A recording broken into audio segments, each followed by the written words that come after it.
Mes visi vieni kitus įtakojame, darom įtaką, norim to ar nenorim.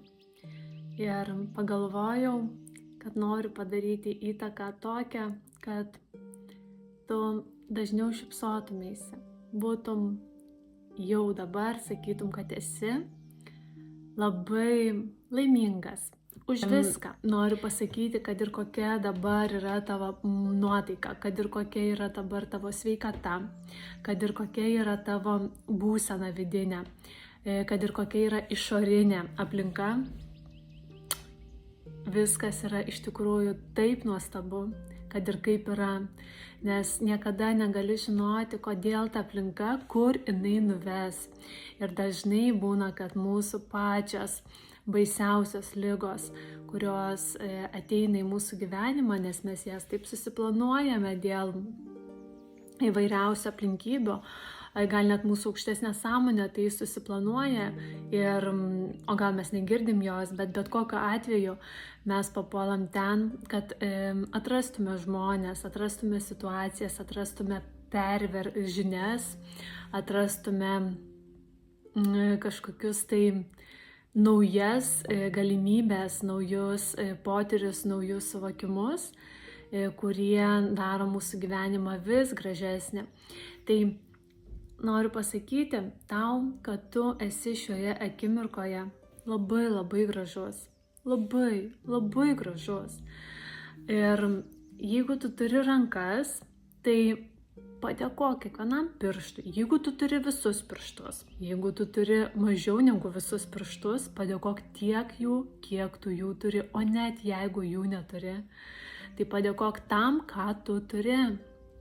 Padėkok savo kojom, jeigu jas turi.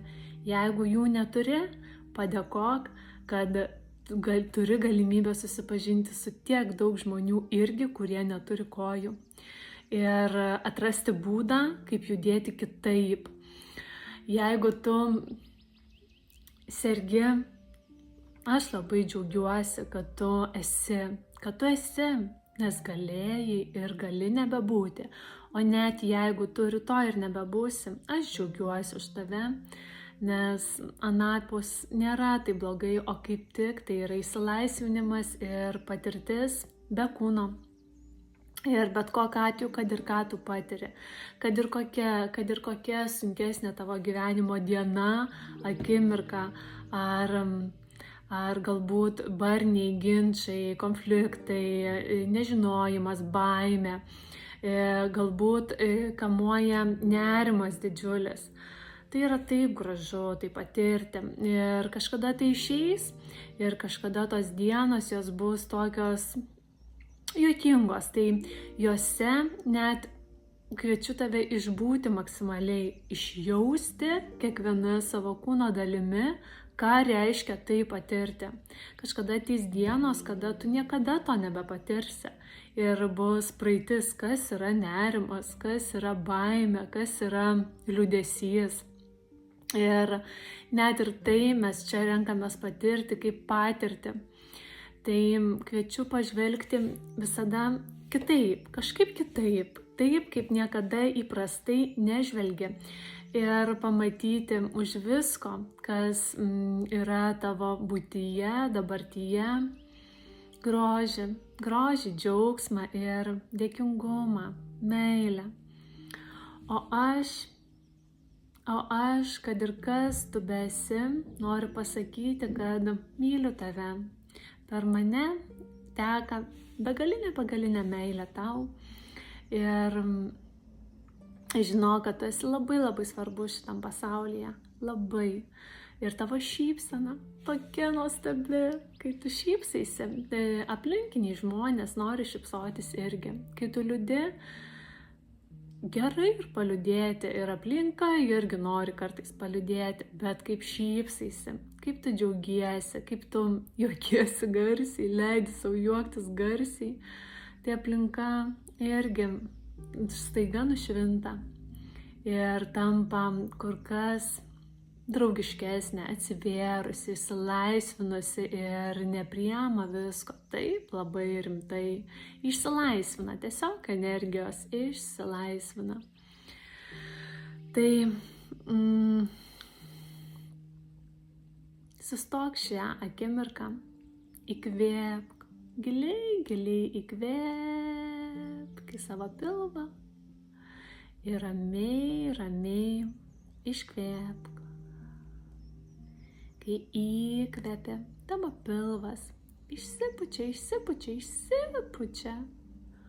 o kai iškvėpi, subliūkšta.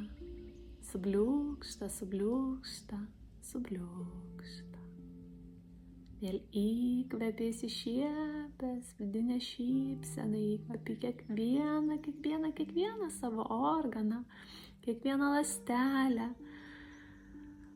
Daug šypsenos, dėkingumo, džiaugsmo, priėmimo, atsipalaidavimo ir iškvėpi viską, kas atitarnavo ir tau nebereikalinga. Įkvėpi, pilvas išsipučia ir prisipildai taip šviesos. O kai iškvėpi, viską paleidi į žemę.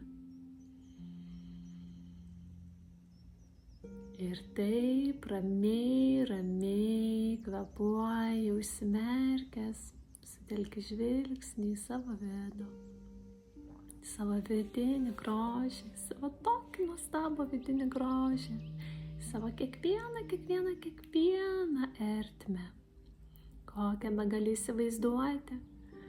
Ir matai, kaip ta kiekviena tavo būties erdvė prisipildo meilės. Kiek daug meilės telpa kiekvienoje tavo ertmėje. Matyk, kaip tu visas spindi, švyti, meilė ir šviesa, dėkingumu. Tavo kūnas vis labiau atsipalaiduoja ir viskas pasileidžia, kas nėra meilė, kas nėra šviesa.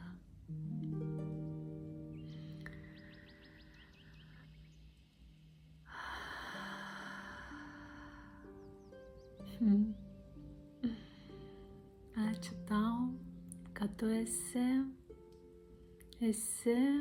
ir esi savimi. Kiekvienas unikaliai įkūniji tą meilę ir šviesą savo būdu, kaip moki. Ačiū ir iki.